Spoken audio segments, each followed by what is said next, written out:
affected. Many days of work and school are missed because of this plague. I have a question. How many of you all like going to school? Like, honestly, like going to school? Not too many people. Well, how many of you all don't like going to school? Well, you know what? This particular plague won't just keep you out of school, but it can keep you 6 feet under. Statistics shows that 1 out of 10 school-aged child has this plague, meaning someone in this classroom has it. An estimated 300 million people worldwide suffer from it, with 250,000 deaths because of it. That's a lot of people. Can you all imagine what it could be? Does anyone know what this plague may be?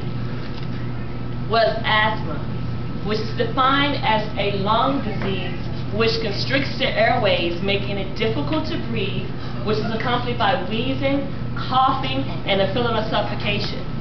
How many of you all have or know someone that has asthma? Okay. For those who don't have asthma, I'm going to do a demonstration just to see how it feels to have an asthma attack. So right now we're going to pass out some coffee straws.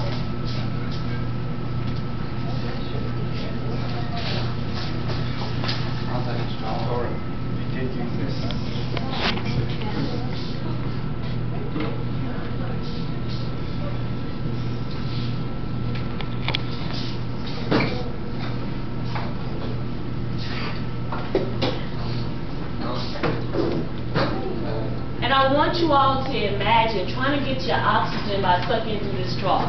On a count of 3, let's try it. 1, 2, 3. One more time. Deep breath. 1, 2, 3. Not a good feeling, is it?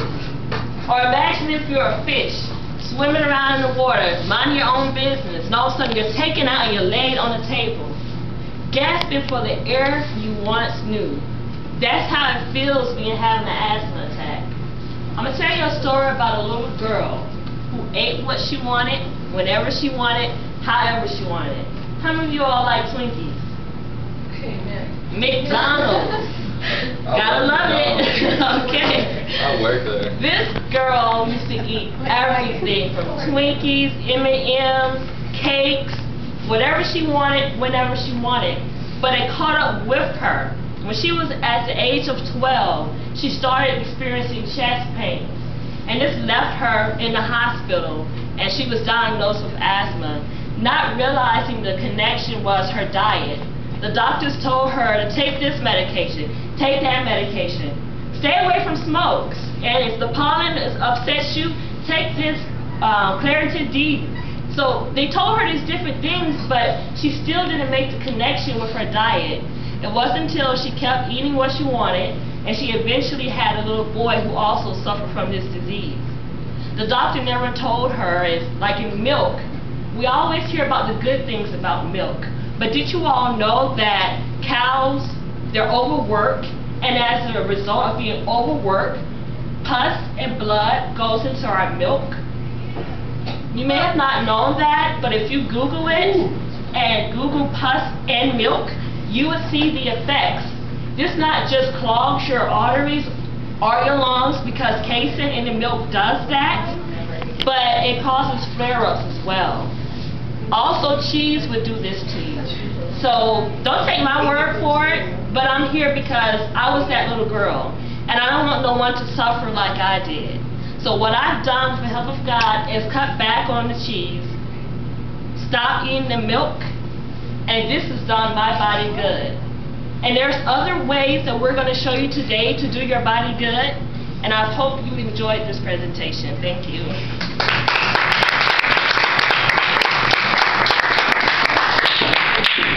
Exercise. How many of you guys need your exercise? That's good. I need 2 volunteers. Come on. I need a girl. Maticus. Come on, Maticus. Before I do the demonstration, I want to ask these guys a couple of questions. And the reason being is because before exercising, you want to make sure you don't have any heart problems. You don't have any heart problems? You have any problems breathing? You have any problem breathing? With that trout in my mouth here. Yeah, you ain't gonna breathe with that strong. You don't have no chest pain, right?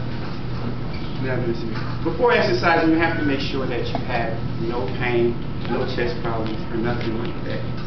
Before exercising, you also want to stretch. Touch the sky with your hands. Can you touch it? Go ahead. Okay. Touch your toes. Ah, there we go. There we go. Touch your toes. Okay, there we go. What we're going to do is we're going to check their pulse. We're going to take his and her pulse. Yeah. Okay. What they're going to do is they're going to take their pulse for 15 seconds. They're going to take their pulse for 15 seconds. They're going to count how many times they pulse. You found the pulse? You found the pulse, honey? Okay, starting now. Now, while they're taking their pulse, I'm going to tell you guys a little bit about exercising. Exercising is extremely good for you. It can help you prevent a lot of bad things that can happen to you. It can increase your heart rate so your heart can rest easier. You got it? It hurts? Okay, here you go.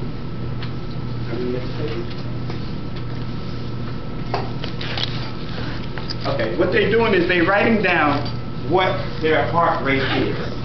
Now, this guy looks like he's insane. Yeah, she looks like she's insane. So, we're going to have them do jumping jacks for at least 3 minutes.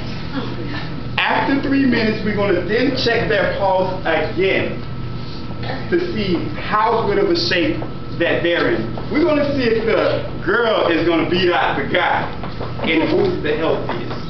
So take your shoes off. Make sure there's nothing around so nobody won't fall. Okay. I'm gonna hold up a timer for the time so we can see when to start and when to stop. For 3 minutes. Starting, all you have to do is do jumping jacks at a good rate, like this. You know when your coach had you doing jumping jacks? Starting right now. Okay. So while they're doing those jumping jacks, what's happening is the blood through their body is now pumping and flowing and flowing. That's what it is. Don't be over here. The blood through their body is flowing. Exercise is extremely good for you. How many people in here knows anybody that ever had a heart attack before? Raise your hand. How many in here know anybody that's overweight? Raise your hand. Do you guys know there's 2 types of exercise? Moderate exercise and exhaustive exercise. Anyone in here know what moderate exercise is? Moderate exercise, when I think about moderate exercise, I think about the IM. Walking, jogging, swimming, biking, hiking. Talking is not one of them. Okay? Exhaustive exercise is weightlifting. You should know a lot about it. Aerobics, she should know a lot about it. That is exhaustive exercise. Anything that you have to do to tear the muscles and to build muscle. Moderate exercise is anything you have to do to get the heart pumping. You get tired? A little bit. Yeah. You get tired? She ain't even get tired. She's beating you. So exhaustive exercise is good to build muscle. Moderate exercise is good to build endurance. So we got 2 minutes left.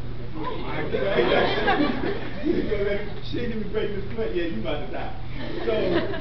So it's real good exercise. Ladies, instead of parking the car close, park a little bit further behind the car and walk. Fellas, instead of taking the escalator to get to the 3rd floor, take the stairs. All of that counts as exercise. Every last one of it counts as exercise. You got 5 more seconds. 5, 4, 3, 2, 1. Okay. What they're gonna do is they're gonna take this whole thing. They're gonna take their pose again, and then they're gonna wait 2 more minutes or another 30 or 40 seconds, because I don't have that long.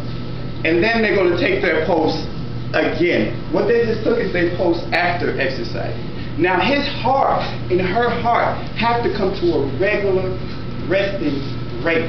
After, it's going to tell how long it's going to take for his heart to come to a regular resting. You need to sit down and rest. Resting pose. So just have a seat, and then she's going to check your pose again.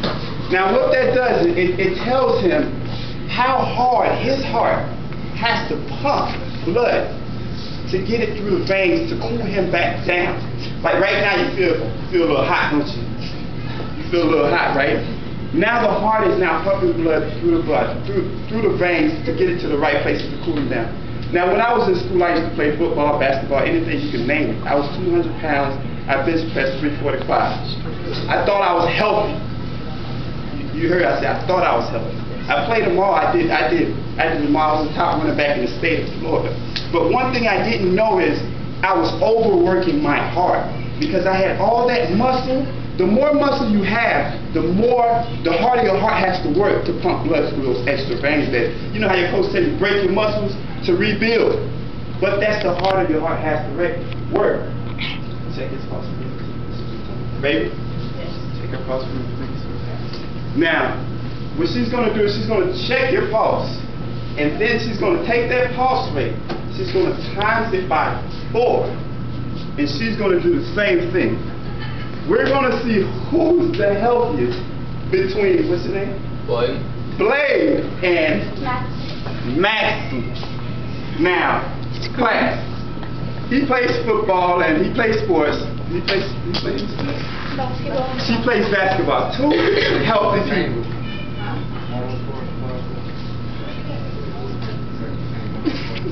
That was it.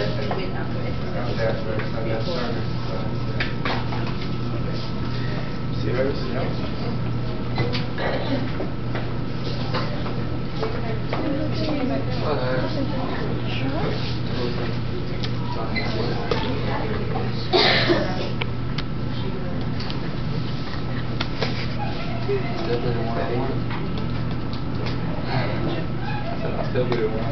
Now. Oh, that's okay. Now, who want to know the results? Everybody want to know the results. Well, this is what I'm going to tell you. This is what I'm going to tell you guys before I tell you the results. Exercise is extremely simple. Walking around your neighborhood is exercise. Anything that increases your heart rate is exercise. You don't have to actually be in the gym pushing a whole bunch of weight to be exercise. Most of the time that is not the best exercise to do. The best exercise you can do, you guys know that jogging and speed walking is the best exercise you can do because it builds your heart and it strengthens your heart. Now for Maxima, right? And Blade.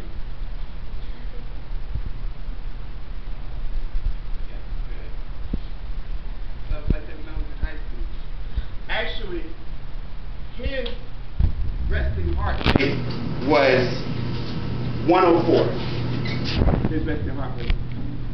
Does anyone in here know what the ideal heart rate is? It's 101 and lower. So you were in really good shape. But her resting heart rate was 88. It's actually, it was 80 starting out and it only going up to 80. She's in excellent shape. Man. So guys, exercise is just those simple jumping jacks they was doing. Once you get your heart rate going, you'll be able to exercise. Now there's a lot more to it than just exercising. How many of you guys like cars? Name some. What kind of car you like? Chevy Camaro? What else? BMWs? Dream car. What if someone was to give you that car?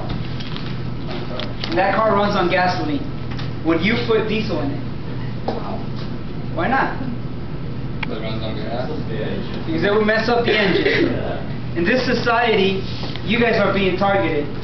We are being bombarded by billboards, television programs, movies, and even music, telling us that drinking alcohol is normal. And actually people today see it synonymous with being accepted and with having a good time. So have you ever asked yourselves the question, why are people in the billboard always smiling good looking and apparently healthy. Are they really healthy? Do people really look that good when they drink? Do they? They don't? You know, let us go behind the scenes for a minute. And I hope you don't forget this day. What does alcohol do to the human body? It like destroys the liver. To the brain, it damages the brain cells. Some get altered, some get damaged permanently. To the heart, it increases the risk of hypertension, stroke, and it damages the heart muscle. To the lungs, it depresses the respiratory system, and not to mention to the reproductive system. It varies between males and females, but a lot of birth defects are today because of drinking alcohol. And a birth defect is not only what you see exterior, but sometimes a birth defect happens in here, mentally. Have you noticed that drinking alcohol makes a person think like there's something they're really not? The shy become outgoing or bold. The well-behaved become disorderly people. The fearful become brave all of a sudden. Is that true? Yeah. There is nothing wrong with being yourselves. For you guys are created in a very unique way and worth much more than that drink card. I have met people that would do anything for a drink of alcohol. I have met people that have lost everything, and I'm serious, everything because of alcohol. I myself was introduced into alcohol at a very early age. At 16, I became a weekend drinker, thought life was good. At 20, I couldn't see my life without it. At 26, I had abused my body so much. I was overweight, 220 pounds, with back pain, head pain, mood swings. I mean, you name it, beer belly. I was really, really bad. But one of the biggest things, guys, I drove 10 years under the influence, inconsiderate about other people. Sometimes did not know how I got home. I just knew I was there. Did not think of what I could cause. But one day, I sent 2 people to the hospital. And it was the scariest thought to be inside a cell and not know if these people were going to stay handicapped the rest of their lives or they were going to die. It was a scary thought because I was so inconsiderate. You know, guys, I'm here to tell you that don't give your body something that it does not need. And this is supposed to be the land of the free. Don't slave yourself to something your body does not need. I used to drink alcohol. When I got up, I got headaches. When you get up from sleep and you take a look in the mirror, you feel like you're ugly, and sometimes you would look in the mirror. Sometimes you would hide yourself from this hat and you cover yourself. You wonder why. Does any one of you guys know about acne? It is most commonly found in teenagers. Acne is a skin disorder, and result of having acne are blackheads, whiteheads, and pimples. Let's take a look. Let's take a look underneath the skin of our face. It is underneath the skin. There's a hair follicles, and there's a sebaceous gland. A sebaceous gland that releases oil or sebum. But with acne, it becomes clogged or clogged, and it releases more. It blocked and it builds up more oil. Now, one of the causes of acne is not drinking enough water, not exercising, not constipated. Does anyone feel before if you get constipated? You stress out from studying. It's one of the causes. And stress, not sleeping enough. Now, exercise is very good. It releases toxins from the body, and I recommend that drink more 6 or 8 cups of milk daily. With the milk. I mean, it's water. I'm sorry. Sorry. Water. Thank you.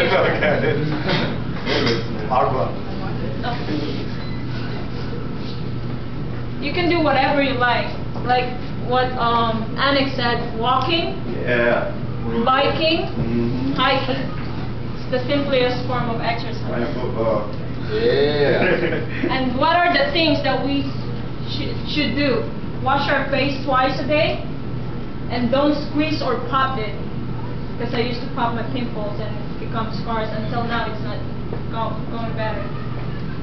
Avoid stress. Avoid greasy creams or cosmetics.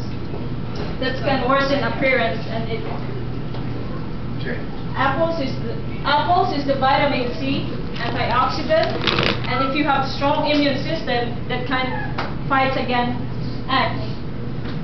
Pineapple, eat pineapples, and bananas is good too. All kinds of fruits you can eat, and vegetables. I used to have a lot of acne. Carrots is one of the best because it cleans the blood and the liver. Now there's a home remedy that you can do.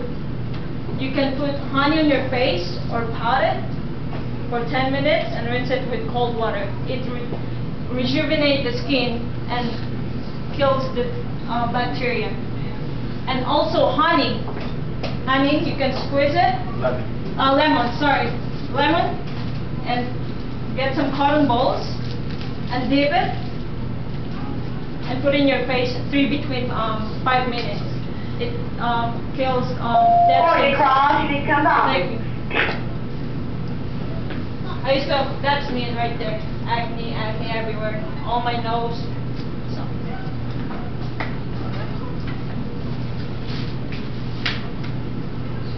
One of the causes of acne is eating too much sugar, and Kevin will talk about it. Alright, what kind of rat poison do you guys like? You don't have your favorite? I have a favorite rat poison. Like, it's called calciferol. It's actually vitamin D. And Sorry. do we have any more coming in? Do we have any more? No? Okay.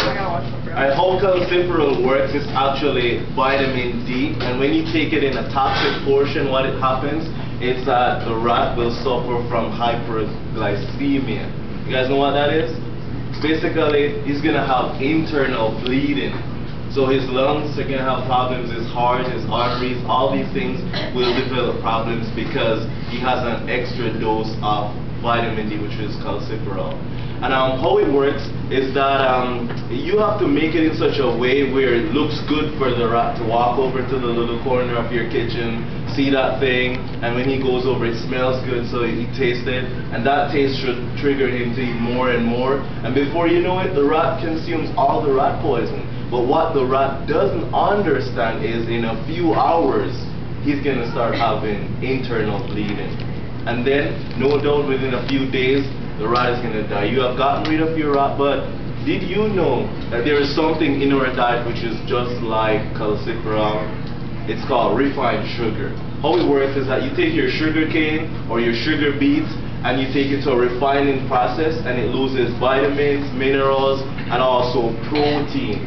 When that comes into the body, you know, you guys maybe study nutrition, you know about the pancreas, right? So just imagine that this water bottle is your pancreas, and the pancreas actually secretes insulin. So the water inside will secrete insulin. When you have your refined sugar coming into the body, because this has been depleted of its vitamins, minerals, and protein, the body has to secrete insulin to help to make sure that this is well diluted enough. Now, is this enough insulin for this amount of sugar? That's what happens when you're drinking your canned pop. Your body has to be secreting enough of this to dilute the sugar that's coming in. And what happens when you have too much insulin in your body? It promotes the storage of fat. So before you know it, you're going to look something like this.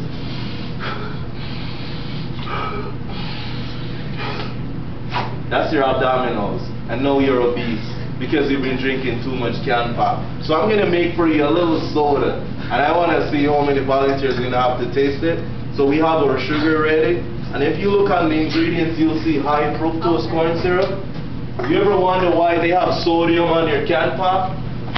Sodium is basically your salt. Would you put this in your drink that you make at home, your nice lemonade? Would you put it in there?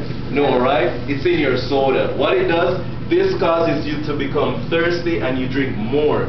But how can we put sodium in your soda and have you drink it? It's very easy. Put more sugar than salt and you will consume 2-3 cans. Did you know the average American eats 2 to 3 pounds of sugar each day? Where are we getting it from? We're getting it from can pops, candy bars, we're getting it from ice cream, it's in your bread, all over the place it's in. And we're drinking all that. Now I feel generous today as I make the application of what we can do to minimize our sugar intake is to drink water and eat the fruit. That's much easier. What is this? This is a Franklin, right? How many of you guys want it? Yeah. Sure you want it? Yeah. Still want it? Oh, I like that. Still want it? Why do you want it? Because I'll type it back together and I'll use it. Do you still want it? Yeah. You still want it? Yeah. I don't know where you guys are from, how broken you are, how much you might be failing your grades, cannot get along with your parents, maybe you have been through a rough experience that's torn you apart. Perhaps you're like this Franklin. You can still be taped together. You're worth much more than $100. If you want to know how much you're worth, read John 3:16 again, and you'll see that you are something significant. You're worth making it to graduation, getting A's. But you're worth much more than just dying without a purpose. You guys can have eternal life. All you have to do is just unfold, tape up your faults, your shortcomings, and I guarantee you that you can become a new person again.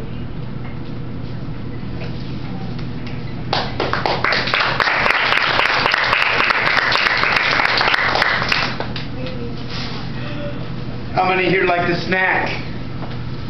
Oh, look at all them hands. Do we know what a snack is? The definition of a snack is? The definition of a snack is eating between meals. I'm sure we all do that, right? I'm guilty of that. I still catch myself eating between meals. Does anybody know how long we're supposed to wait before we eat between meals? Yeah? Nobody knows? 4 to 5 hours after a meal before we can put anything in our stomachs. You know, that's a long time. That's you know, we don't think about that. You know, and how many of you snacking? Since we were kids, how many of you have been rewarded with snacks? Oh, you did good, Johnny, you did good. Your mom give you a snack, peanut butter and jelly, whatever. You know, we're raised that way. You've seen it on TV, you see all these commercials on snacks. McDonald's everywhere, Burger King, you name it, they're all over. Does anybody know how many chips are on the market? Just potato chips. No? 1,200. Go online, look at that. Over 1,200 brands of potato chips. There's some they don't even have room for them on the shelves. In the grocery stores. You know, then you look at all the little baby snack cakes, all this snacks. It's incredible how many snacks are out there for us to eat. Now, is there any such thing as a good snack? We might think, well, I'm just going to have a banana or an apple. That's pretty good for me, you might think. No. Still, when we put that in it after we eat a meal, like, you guys just ate lunch, right? So, what? It's not almost an hour coming up here. You've already put something else in your stomach, probably, huh? It's like, yeah. So I'm shaking no, yes. Go to McDonald's after school, you know. But do you know what we're actually?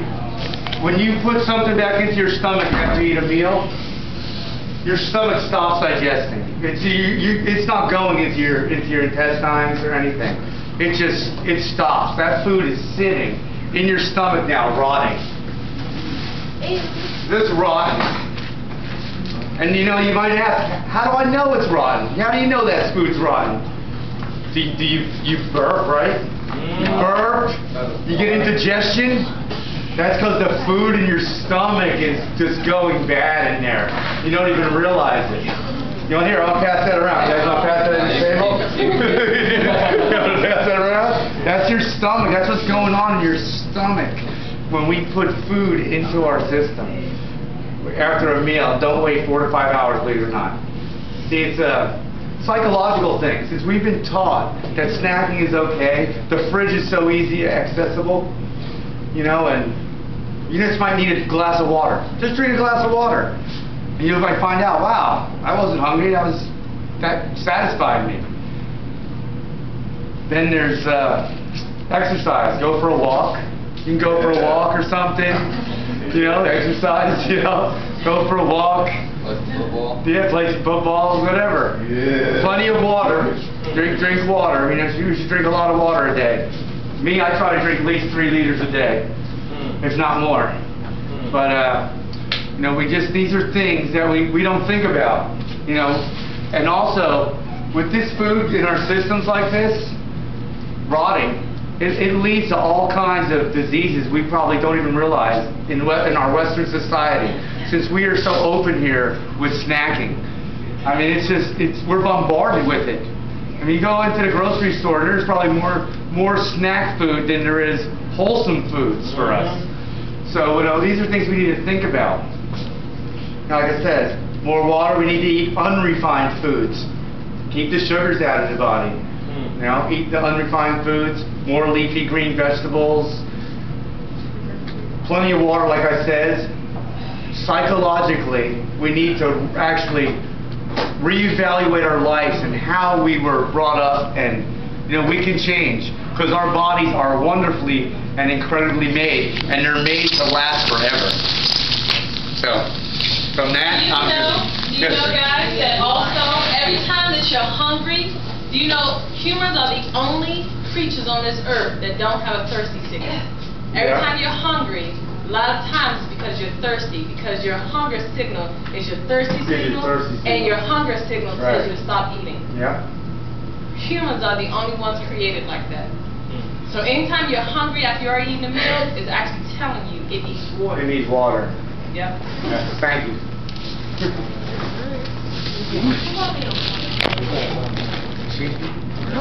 Guys, you changed it up on me. Okay. I would have let into her. Go ahead. I'm here today to talk to you about a disease that is a deadly killer, and that's claiming millions of lives. It basically silently creeps up on you, and you're not aware that you've developed the disorder. But then suddenly, it attacks, it strikes, and the victim falls to the ground dead. This disease is called hypertension, which is also known as the silent killer. Does anyone know why it's called the silent killer? This is because there are no noticeable, unlike other diseases, like if you have a common cold, you have sniffles, you may have a runny nose, you may have coughing and sneezing. But with hypertension, there are no noticeable signs or symptoms to make you aware of its presence. When I was 24 years old, I was diagnosed with having hypertension.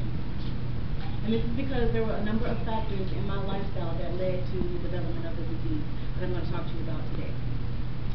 First, how do you know that you have hypertension? Well, you need to know your numbers.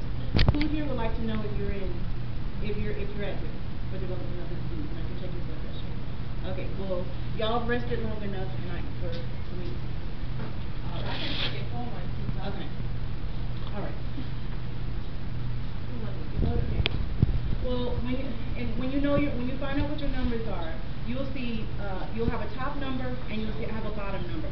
The top number is called your systolic blood pressure, and this lets you know how hard your cardiovascular system, which consists of your heart and your arteries and your blood vessels that the blood flow through, how hard they're having to pump in order to push a normal amount of blood through to your body. In a healthy individual, this number would fall beneath 120/80. And if you were looking for optimal health, you want to shoot for a blood pressure that falls at 110/70 and under. Okay, so the bottom number is called your diastolic blood pressure. And this lets you know how the pressure that's within your blood vessels between heartbeats when your heart is at rest. Okay, and my blood pressure, when I had my blood pressure checked, I found when I was 24, my blood pressure was 160 over 90. And I was heading toward a number of disorders. What was the number? 117 over 66. All right. The top number, you're almost there. You're under 120 over. You're under 120 over 80, which is the average.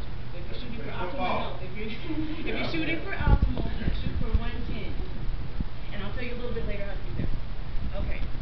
Well, my blood pressure was 160 over 90, and the nurse told me I needed to see a doctor immediately. This is because if you think of a garden hose, when you're watering your garden, the water just flows through normal, no interference. However, if you put your finger over the spout, what happens to the water?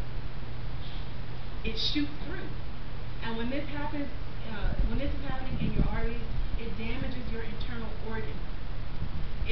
For your brain, you can end up with aneurysm, and you can end up with a stroke if you have blood clots, or if you had any plaque build up or clogged or dislodged. Okay, with your heart, you can end up with an enlarged heart or with heart failure. Okay, well, for your kidneys, it can scar. High blood pressure, blood rushing through your kidneys can scar it and damage them. And then blood rushing through your, just think about a canal that the water is rushing through. What happens to the veins over time? They erode. Okay, and this is called, in your body, this is called arteriosclerosis, which is hardening of the arteries. Okay, so we don't, who here wants any of these any of these to happen to them? Okay, well, some of the things, the way that I was living in order to develop hypertension was I ate a lot of fast foods. Kentucky Fried Chicken, Williams Chicken, Church's Chicken, I love chicken. And then, or I loved chicken. Okay, McDonald's and all these other fast food restaurants, they contain lots of salt and sodium, which cause your blood vessels to constrict so instead of them being like this, now they're inflamed and your blood has a smaller space to flow through. Then some other factors is, I didn't eat breakfast or lunch growing up through most of high school due to social factors, and just because I didn't have time to get to breakfast.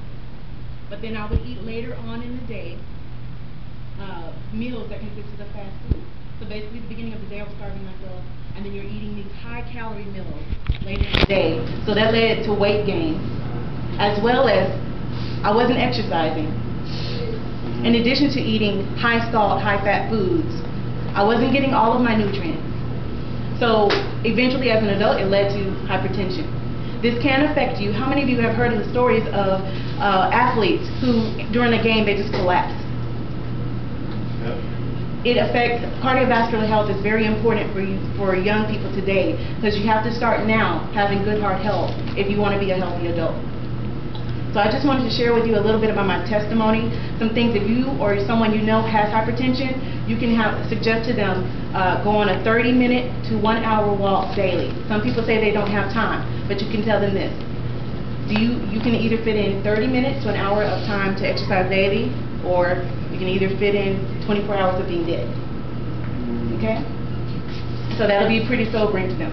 And then you can suggest to them also to eat lots of green leafy vegetables, and to also eat lots of fruit, because usually with hypertension, people also hold a lot of water, especially if it's salt related. So you want to eat like watermelons or celery or water-based foods to flush that water out.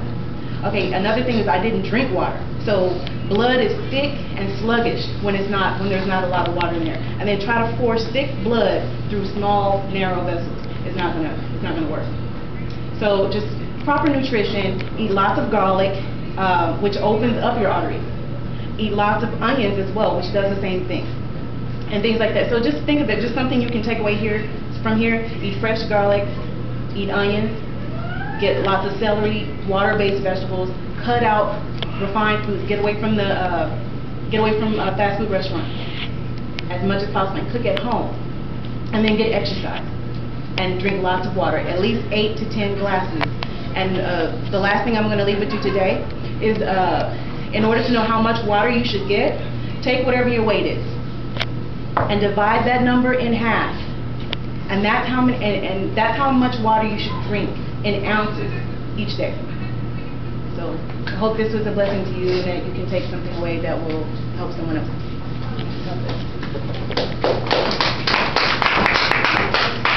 As you all can see, all these health practices is to help bring you the ultimate and optimal health for your well-being, and so that you can live a long and healthy life. These simple things that you probably have never even heard, some things you may not even have a full understanding. I hope now that you were able to grasp it and understand it. You know, a lot of times with simple things, we don't even think about it, but it affects us so much, so detrimentally. And so, what if I was to tell you that there is something out there that has power to control you? Maybe those decisions that you would have made now, oh, I want to start eating healthy, or I want to do this with my life, or I want to think about the right image, the right health. What if that interfered with that?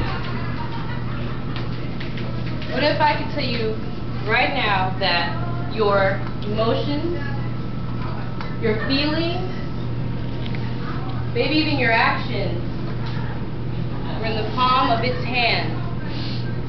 A power that can turn you into its servant. Do you guys believe that there's something like that out there? You don't know?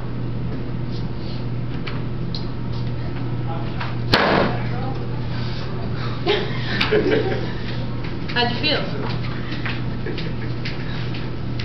Anyone want to tell me? What did that make you feel? Scared? So that one sound was able to, whatever you were feeling before, automatically, without you even knowing, turned you into a state of fear. So imagine what a handful of sounds could do if just one can do that. See, there's a power out there, and that power is called music.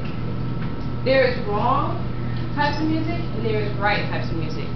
The wrong types of music, which can include rock, hard rock, rap, any above things that you would think of, all things that I used to listen to myself, that can do many things to you. Emotionally, music had its toll on me emotionally. That's where it attacked me. See, what happens is it goes and it brainwashes you. Whoever thought of it like that? It will brainwash you. And see, what it does is it goes through, passes through your frontal lobe. If you're not sure what that is, that's your mind of reasoning, where you make decisions. Goes to your subconscious. So you may be doing something and you don't even realize why you're doing this. If it can attack your emotions, it can attack your actions. Because what? Most of us do what? Our actions are based on our emotions, right? You see, for me, I kind of understood what this music thing does do. What I'll do, say I was in a bad mood, or if I was in an okay mood, I will listen to the music that kept me in that mood, and that's when I'll write poems. It'll be depressing poems, but it'll keep me in that mood so that I can write and it can inspire me in that way. That is what music can do to you. I stand here and I experience that. Now, music doesn't even just stay in the emotional side. It goes now to your physical side. It affects your body. You see, it goes to your auditory nerves through your ears, and it just rests there. And see, it's a power that sends out its forces to all throughout your nerves, because we know we have nerves within our body. It goes through that, and it goes to every function and every organ, and it disrupts it. The beats that you listen to, it may keep you, it's addicting. What it's doing to your body is putting it in a state of alarm and a state of a harmful effect. And so as it goes through to your organs, it affects something that is there to keep you alive.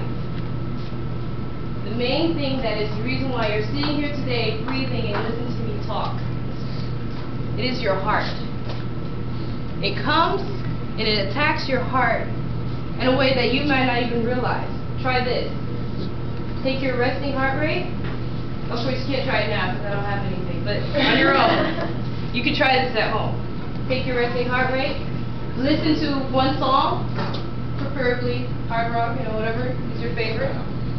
Test your heart rate after. I can assure you it will bring your blood pressure up and your pulse rate up. It has the power to control that. And in doing that, it controls how you breathe, how you do things, and everything. Exercise, I heard that. Good point.